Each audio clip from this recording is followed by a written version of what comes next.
یشوع بن سراح کی کتاب میں مرقوم ہے، ماں کے بطن کے دن سے لے کر سب کی ماں کے پاس واپس جانے کے دن تک بنی آدم پر خیالات کی بے چینی اور دل کا خوف اور مستقبل کی فکر اور گزر جانے کا جوا بھاری ہے۔ مسیح خداوند میں میرے عزیز بھائیوں، بہنوں اور پیارے بچوں، آج ہم پاک ماں کیتھولک کلیسیا کے ساتھ مل کر بڑی خوشی اور شادمانی کے ساتھ سال کے دوران میں 12ویں عام اتوار کی لطوریہ مناتے ہیں۔ میرے عزیزو، بیماری گناہ کے کڑوے پھلوں میں سے ایک ہے جو انسان پر اثر انداز ہوتی ہے۔ اس کے علاوہ بہت سے بحران انسان پر حملہ آور ہو کر اس کے ایمان کا امتحان لیتے ہیں۔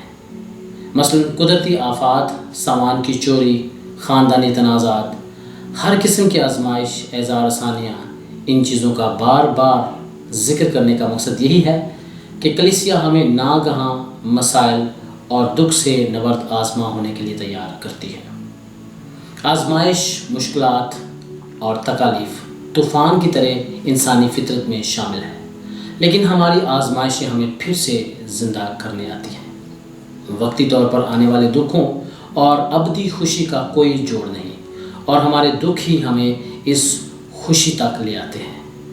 آج کی تلاوتوں میں ہم ایوب کی زندگی میں آنے والی مسلسل تکالیف کا طوفان، خدا شناسی، جناسرت کی جھیل میں شاگردوں کی طوفان کی وجہ سے خوف و فکر کی گہما گہمی میں جھولتی کشتی کا ذکر سننے دیں گے۔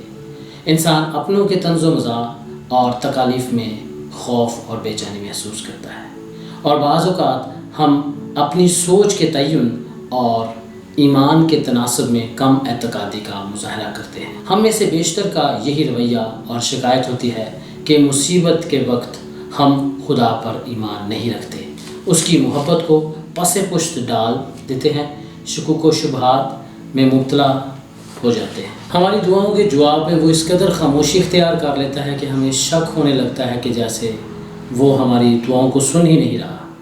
مزید یہ کہ ہم اسے اپنے دکھوں اور آزمائشوں کا ذمہ دار ٹھہرانے لگتے ہیں۔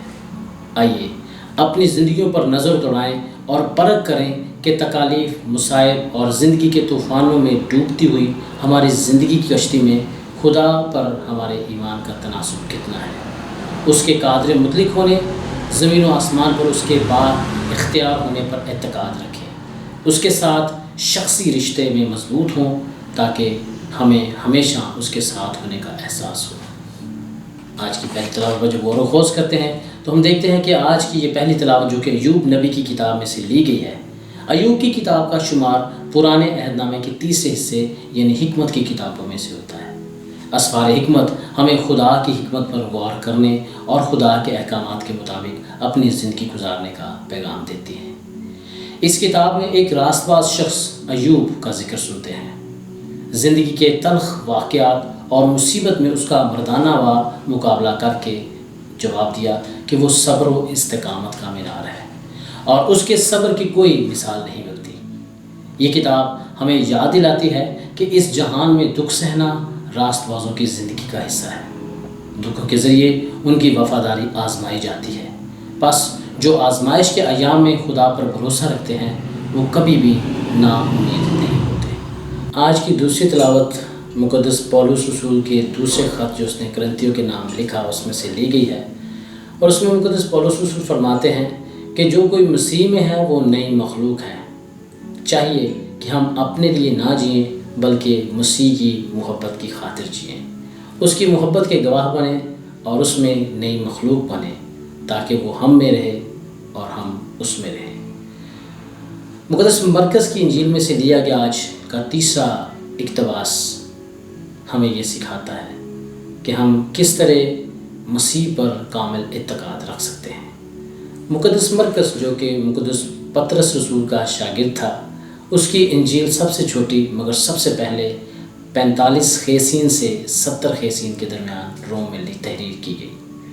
یہ ان مسیحیوں کے لیے لکھی گئی جو اعزار ثانیوں کا شکار تھے۔ ان کے لیے یہ پیغام تھا کہ اعزار ثانی خداوند یسوع مسیح کی خوشخبری اور اس کی بادشاہی کو روک نہیں سکتی۔ زمین اور اس کی معموری خداوند کی ہے، جہان اور باشندے، کیونکہ اس نے سمندروں پر اس کی بنیاد رکھی اور دریاؤں پر اسے قائم کیا۔ خدا ایوب کا نالہ اور اس کے دوستوں کے غلط اندازے سن کر اس کے دل میں ان کے جواب ڈالتا ہے کہ وہ ان کو بتائے کہ کس طرح قدرت اپنا کام کرتی ہے، بجلی کیسے چمکتی ہے اور کس طرح ستارے آسمان پر اپنی راہ بتاتے ہیں۔ خدا نے یہ بات انسان پر عیاں کر دی کہ اس کا علم محدود ہے، اور خدا ہی انسان کو سچائی کی پہچان کرواتا ہے۔ مصیبت میں مبتلا شخص کے لیے عقل مندی کا تقاضا یہی ہے کہ وہ خدا سے شکوہ و شکایت نہ کرے اور آزمائش کے ایام میں خدا کے منصوبوں کے تحت زندگی بسر کرے اور اس کی دانائی اور محبت پر بھروسہ کرے۔ ہر مسیحی کو چاہیے کہ وہ اپنے آپ کو ہر وقت مسیح کی محبت کے حصار میں محفوظ سمجھے، تاکہ محفوظ اور محبت میں جکڑے مسیحی کو آزمائشیں بھی اس سے جدا نہ کر سکیں۔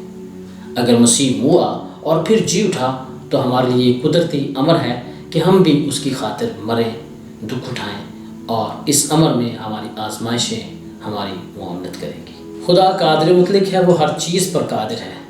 یہ کائنات قوتوں کا مجموعہ ہے، لیکن یسوع کے لفظوں کی قوت زمین کی قوتوں سے کہیں بڑھ کر ہے۔ جھیل میں اٹھنے والے طوفان کو جھڑکنا اور جھیل کو حکم دینا کہ خاموش اور ساکت ہو اس کی واضح دلیل ہے۔ آزمائشوں میں خدا پر بڑبڑانے کی بجائے اس کی محبت پر بھروسہ رکھیں۔ ہو سکتا ہے کہ ہمیں محسوس ہو کہ یسوع سوتا ہے یا آپ کی دعاؤں پر کان نہ دھرے، مگر وہ ہمیشہ آپ کی فکر میں رہتا ہے۔ اس کے پاس ان طوفانوں کو روکنے کی طاقت ہے جنہوں نے آپ کو توڑ کر رکھ دیا ہے۔ مناسب وقت پر وہ خود ہی آگے بڑھ کر آپ کی حفاظت کرے گا۔